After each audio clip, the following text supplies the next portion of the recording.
Okay, our equation of a circle worksheet. We're going to start with number 3.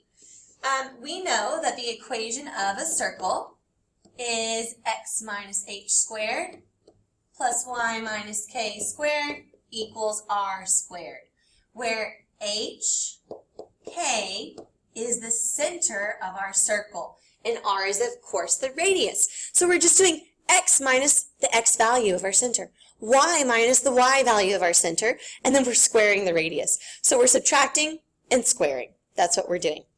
Okay, here we go.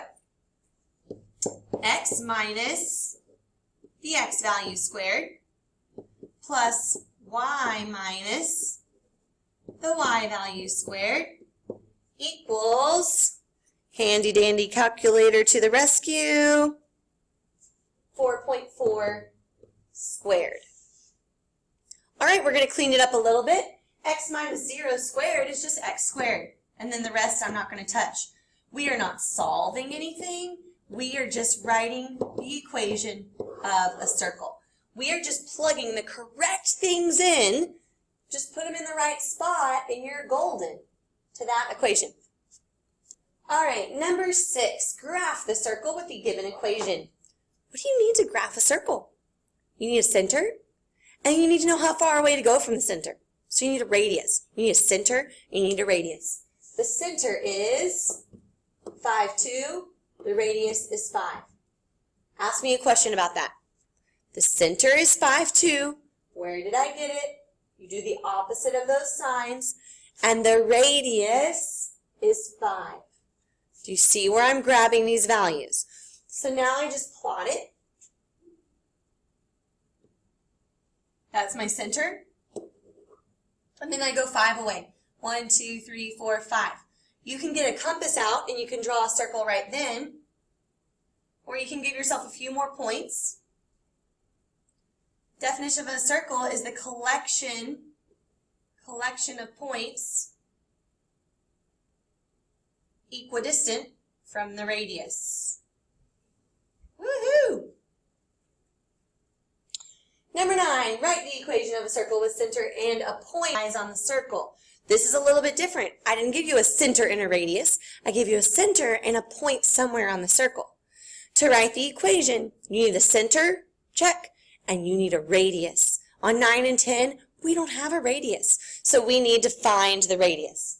The radius is the distance from the center to the point, to any point on the circle. So what's the distance between 0, 0 and negative 3, 4?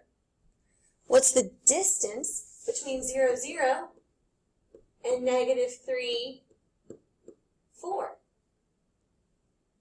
You have two choices here. You can use Pythagorean theorem, or you can use distance formula.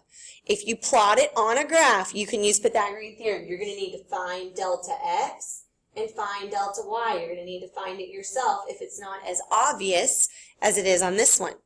If you do not want to draw a picture and draw a graph, you need to do the distance formula. They are the same thing. It's just different ways to get it.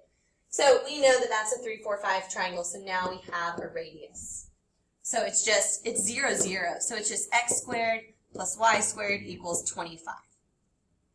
Last one, number 11. Given A, 3 comma square root 7, does A lie on the circle centered at the origin and containing the point that 4 is? So what we need to do is we need to write an equation. Then we're going to plug this point in. That point is either going to make the equation true or it's going to make the equation false. Okay, so let's write the equation. It's centered at the origin. X squared plus y squared equals, we need a radius. You can do the distance formula or you can draw a picture.